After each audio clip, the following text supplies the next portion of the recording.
What makes you sad always? Removed. The result of the 2019 UK general election and the realization that we are a doomed species that came with it. Thinking of people with much less than me and few or no choices in life. Sleeping out in the cold. Reddit. When my girls were little, we were in the woods with their mom and some other family. My older one was 6 and my younger one was 4.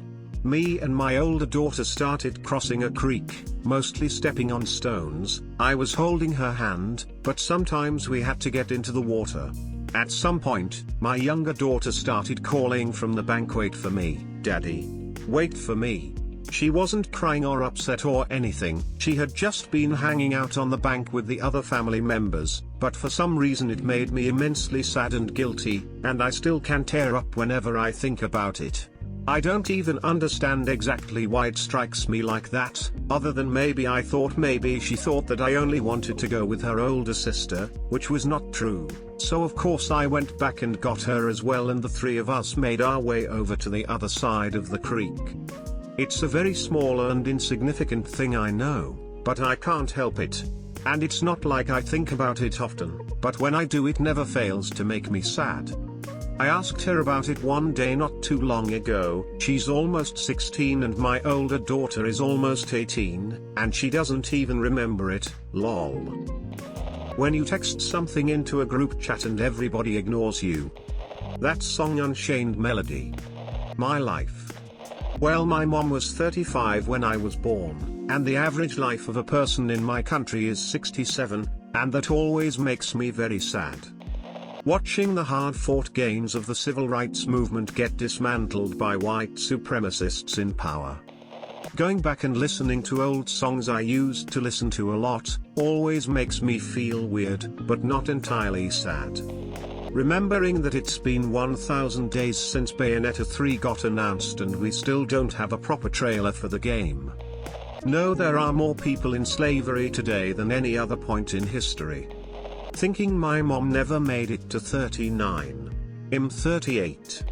Watching Revenge of the Sith and knowing I will never be able to see Anakin killing younglings without laughing my ass off.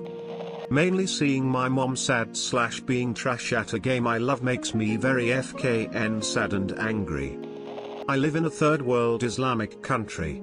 My parents are conservative even by our country's standard, and I so happen to be an atheist gay person. Both these are pretty much a death sentence here. I can never come out to even my family and will always have to live here in a double closet. In order to survive here, I try my hardest not to give any opinion on religion or sexual orientation over here. As such, I have the personality of a potato as far as they are considered. What really saddens me is that I can never show my own parents and siblings my true self. To think that should they find out, I will immediately not only be shunned by own family but might even be killed. Sometimes I start up sobbing at night thinking about all this. It's truly a heart-wrenching thing for me. Looking to a future I want so damn bad, and knowing there's a possibility that that just won't be how things work out for me. Fat cats. That horrible Simpsons horror claymation. Honestly, knowing that no matter what I do and in hindsight what I have done, including going into the Air Force like my father did and serving 7 years, deploying after 9/11 and getting an honorable discharge. I will never get their approval or make them proud of me. And I'm 40 years old. In fact, I will likely never speak to them again. It makes me sad that I have only one living grandmother, and the only way I will find out if she has passed is by the internet. Because my parents will always see me as a disappointment despite out of myself and my sisters I am the only one with a successful marriage, the only one who owns my own home and doesn't have live off them for money. That is what always makes me sad. Thinking about how much better life would be if we stopped caring about our own opinions so much. My life. The thought of my dog passing away. He's only 2, but my God, it hurts to think about. Broken heart. Life. The scene in How I Met Your Mother when Lily tells Marshall his dad died.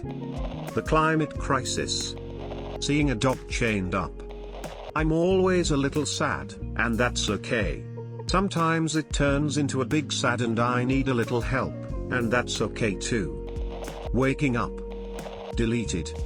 That I will die someday and disappear like I have never been existed. Futurama, Season 5, Episode 2, Jurassic Park. Feeling alone while I still have friends and family. Growing old is easy, losing those you love, that's the sad bit. Seeing your friend sad and not able to do anything.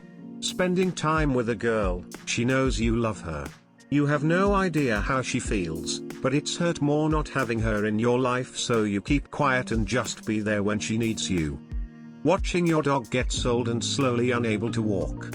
Or doesn't get up as fast as he used to. Listening to a song that you used to sing to your dog that's passed away. Whenever you revisit your hometown, and all of the cool fields and forests you used to explore have been turned into cheap condos or strip malls. The chemicals in my brain. The suffering of complete strangers. It's so sad to think that there are people out there that are suffering right now and may even be drowning in their problems, and I can't help them or tell them that it will be okay. Remembering how alone I am and how people look when they are disappointed in me. People mistreating animals. The animals don't understand and their suffering breaks my heart.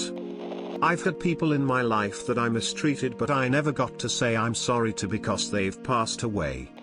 The discrepancy of who I thought I would grow up to be and what I actually am. Sabaton's the final solution. I can't listen to that song without tearing up. That my phone can't even handle a 100 MB game. Bakamitai. The idea that this might be as good as my life gets. There's a line from Babylon 5 that resonates with me louder by the day. There comes a time when you look into the mirror and you realize that what you see is all that you will ever be. Then you accept it, or you kill yourself, or you stop looking into mirrors. Whenever my BF is mad or depresso. Miscarriages frown. Not being with my ex but having to see her every week. Looking into the eyes of an orangutan. Waking up every morning and facing the harsh reality that is my life. Listening to Stay Alive. Thinking of all the people that haven't made sure they have an emergency care plan in place. In your own notes, something, in the case they are in an accident, should always include your blood type, height, weight, age, and birth gender, as these can drastically alter the outcome of an emergency, from not knowing anything about this person, to knowing enough to make the biggest difference between living or dying. Also, make sure to include an emergency contact, and make sure it says something about who your unofficial power of attorney is in the case you need to be put onto life support. Make sure to say if you are an organ donor or not, include your full name, date of birth, etc. It could just save your life, Me, myself and I. The fact that I still have to live some 50 more years and my life has already been destroyed by extremely controlling, abusive parents. Me. Living. Racism. Reminding me of my existence. I never really got to know either of my granddads because one died before I was born and the other died shortly after I started making any memories with him. Life. The thought that one day within this dangerous void of time and space we will all approach an inescapable and inevitable death on that one fateful day. Yondu's death in Guardians of the Galaxy 2. Watching my friends lose interest in me and seeing me as someone they need to leave behind. All while I tried to mature and not be toxic, but no matter how much I think I change, I haven't. The only difference from past me and present me is that I'm a girl now. Watching stuffed animals get hurt. In my head they're worth more than actual animals. It's just cruel to hurt my fluffy babies. #you#. School and exams. My mother has a liver problem, and whenever I think about it, it makes me sad knowing there's a chance she might pass faster than I think. Seeing students with their group of friends in school and I'm just phasing through, alone. It does make me sad at times, going to school every day thinking no one would approach me and have nothing to look forward to besides assignments. Sigh. Memories of better times. Politics. Sadness. I don't know why, but as I grow older, Christmas became more and more sad. The fact that the little girl who played the voice of Ducky in The Land Before Time, Judith Barcy, was shot by her own dad. That dog culture is embedded into our everyday lives, and most people have zero respect for boundaries of dog ownership, and that I'll always be characterized as some kind of inhuman asshole for hating dogs and people who do this shit. A Dog's Purpose and its sequel.